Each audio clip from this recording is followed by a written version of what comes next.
LUNCE'S list, LUNCE'S list, oh. LUNCE'S list of 5. LUNCE'S list of 5. LUNCE'S list of 5. LUNCE'S list of 5.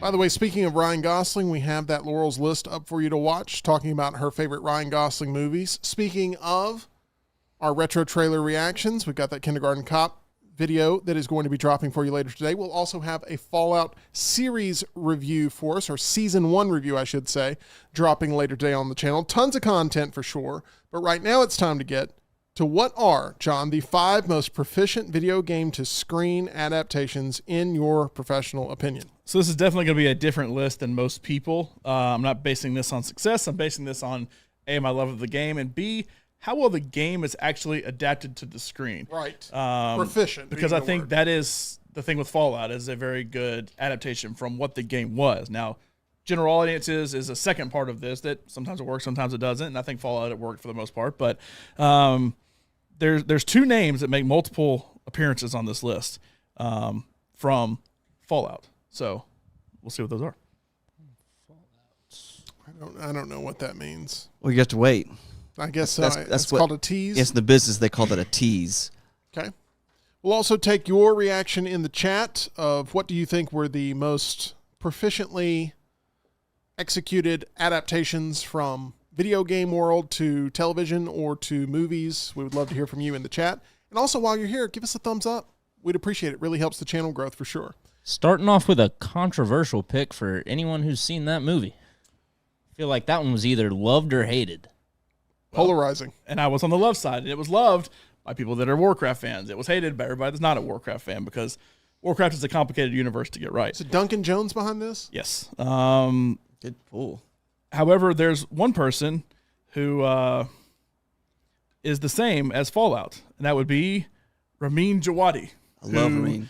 Did the music for Game of Thrones, House of the Dragon, Westworld, and Fallout, and Warcraft. Did the music for this as well. Warcraft has an incredible soundtrack from the game.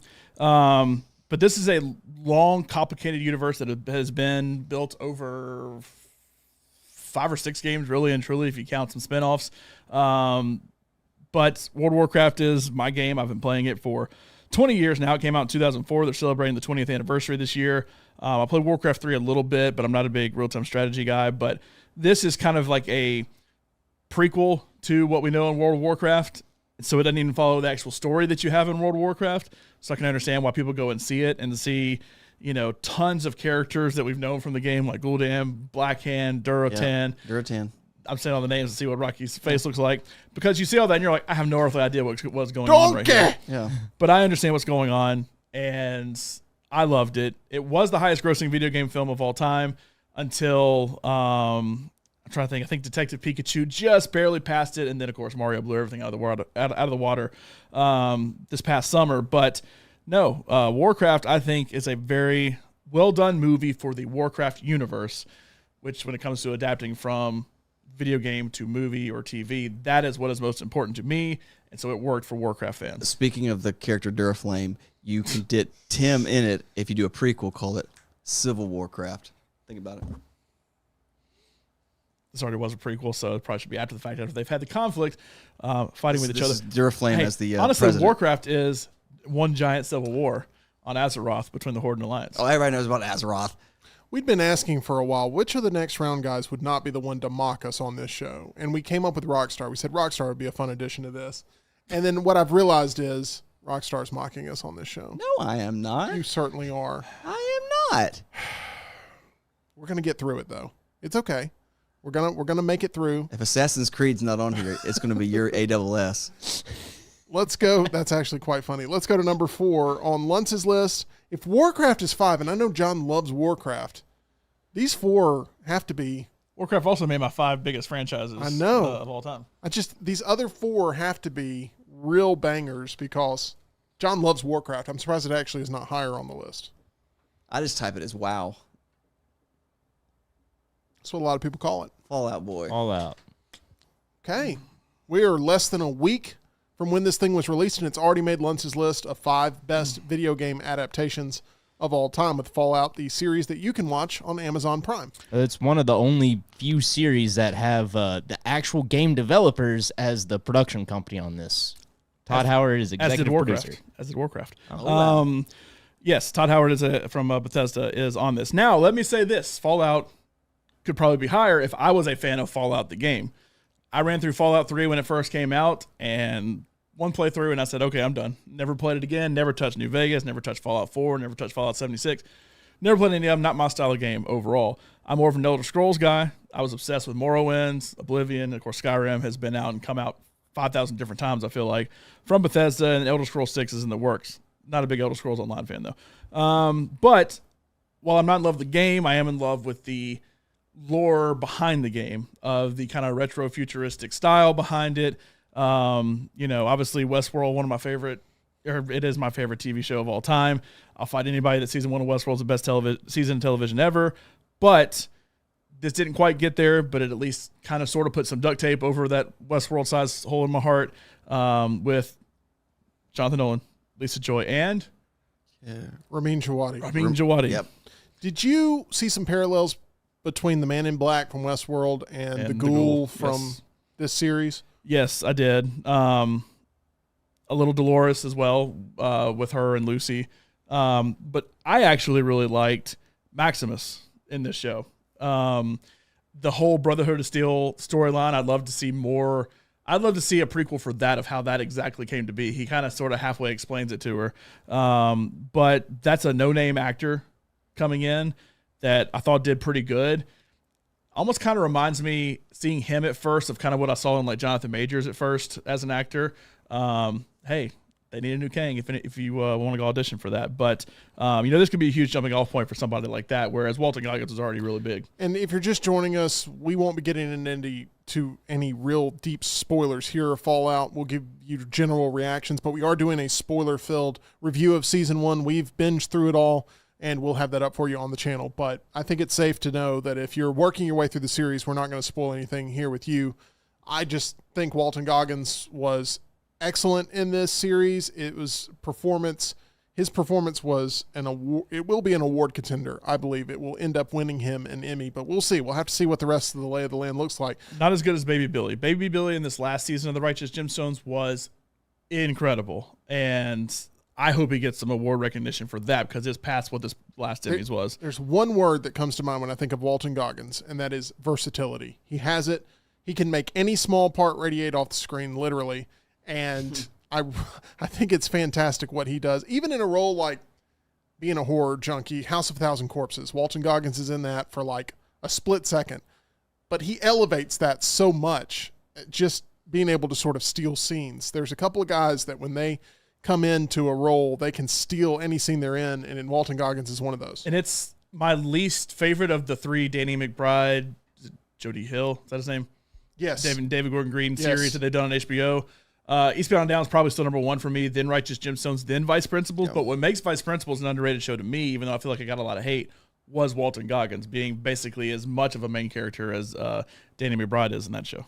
Okay, so let's continue on with this list. This is what are the 5 most proficient video game to screen, whether it's film or TV, adaptations, in John's professional opinion. John is a gamer. John is also an ingester of all things entertainment. So when these two things cross paths and one medium becomes another, what works? At number 4 was Fallout. Number 5, Warcraft. Number 3, Hello. is it me you're looking for? Yes, it is. Master Chief in the green there, Halo. So this is a television series that's now on its 2nd season. Is that correct, John? Just finished season 2 on Paramount Plus. And I hear season 2 was much better than season 1. Yeah, because I thought you trashed season 1. Did you not? I didn't trash it. I had to learn to love season 1. When I first started, here's the thing. Master Chief, I honestly haven't finished the campaign of Halo Infinite, but outside of that, I don't think we've ever seen Master Chief's face in the game. We saw his eyes if you beat Halo 4 on Legendary, and I think that's the only thing we've ever seen of his face, because they show him taking the armor off, and you just see like a quick shot of his eyes. But in this one, literally in the first episode, and I already knew who was playing him, but literally in the first episode, he takes his helmet off, and you see it's Porn Stash from Orange is the New Black. Oh. Like, That's his name. I think that's probably his biggest role is Orange is the New Black. He was like the main guard in that, and his nickname was Porn Stash in that because he had a mustache like that. And I'm like, Master Chief is Porn Stash? What is this? And I instantly was like, nope, done, and didn't watch past the first episode. Then I thought, okay, I'm a Halo defender. I got to go finish this. And I finished it, and it actually was pretty good. There's one scene in it, really, that I would take out of the first season and be like, what the hell is wrong with y'all? There's a Master Chief sex scene in it that you start asking a lot of questions. I know. You start asking a lot of questions. But ultimately, the overarching story was pretty good. Season 2 comes along, and you realize, okay, that was well viewed enough probably. It got enough people to subscribe to Paramount Plus. Now we're going to give it a budget. And now it looks totally different because it has tons of money poured into it. And I still have a couple episodes to go because it just finished, and I got kind of behind with all the various movies and TV shows we're consuming. But episode 4 of season 2 is one of the best episodes, maybe the best, probably the second best video game episode I've seen. It's a full-on invasion war episode. You can tell they spent the vast majority of their budget in this episode. It has incredible character development in it. It is awesome, and it is everything a Halo person wants to be. The other thing I had to get past with Halo, this is a different timeline. This is not the game timeline. So they started the Silver timeline, which is what this is. And they basically said, look, we're doing what the MCU did. The MCU does not pull from the comic books. It uses the comic books as inspiration for ultimately the story it tells. If you were to read the Infinity War story in the comic books, it's way different than what it ends up being in the movie. But the basics are the same. Thanos snaps, half the people disappear, they got to get them back. That's the very bare bones basics of it. Halo did the same thing. Master Chief still exists. Cortana still exists. The UNSC still exists. And the Covenant still exists. Outside of that, it's kind of its own story. So you kind of had to get past that and realize, oh, they're using some inspiration from the game, but it's not just following exactly what the game is. And so with that, I've been able to, okay, I can believe it. I can enjoy it. Season 2 has been really, really good so far. Like I said, I got a couple episodes left because it just finished doing weekly releases, so I couldn't binge it. And I'll finish it. We'll probably talk about that in our Fallout Season 1 review of whether or not it would have benefited from being something that you could watch weekly compared to all at once. But John and I have very different opinions, I should say, on that strategy of release, and I have a feeling we'll hash it out there yet again. A lot of people confuse us as having a lot of the same opinions on things, but John, I can tell you that is far from the case, and you know it as well. All you gotta do is watch one episode of this, and we'll be yelling at each other in no time. Probably so. Let's go on to number 2, looking at those best video game adaptations to the small screen or to the silver screen. And we're getting a lot of your reactions in here on the chat. We're going to get to those. I just don't want to potentially spoil anything that may be up there for John. Good pull, John. I saw this one in the chat. Arcane. I know nothing about this. No. Arcane is a Netflix animated TV show around League of Legends. It's officially called Arcane League of Legends. Yeah. League of Legends is a game on PC that came out in 2010, I believe. That is a 5v5 MOBA. It was on my free-to-play game list as one of the 5 best games.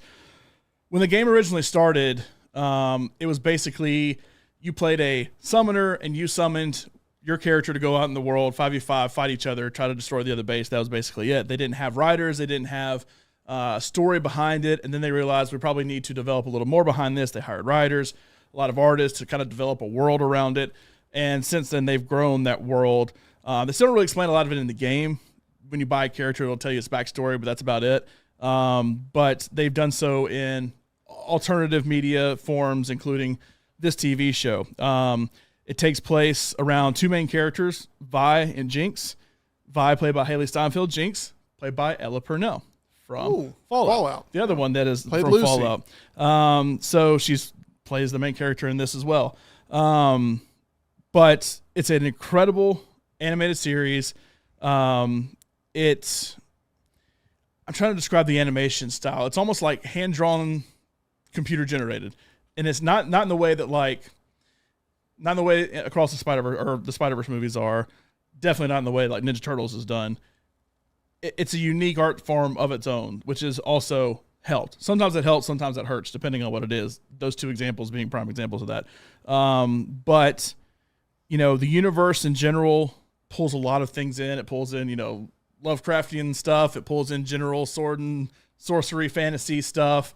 But it's a really good series, and it's around basically those two characters, their sisters, kind of growing up in the underbelly and then going on to one becoming good, one becoming bad, essentially. And anyway, it's a really good show. I highly recommend it. It's on Netflix. Sounds like you are Second all about season it. coming in November, I believe. They're at the number 2 spot.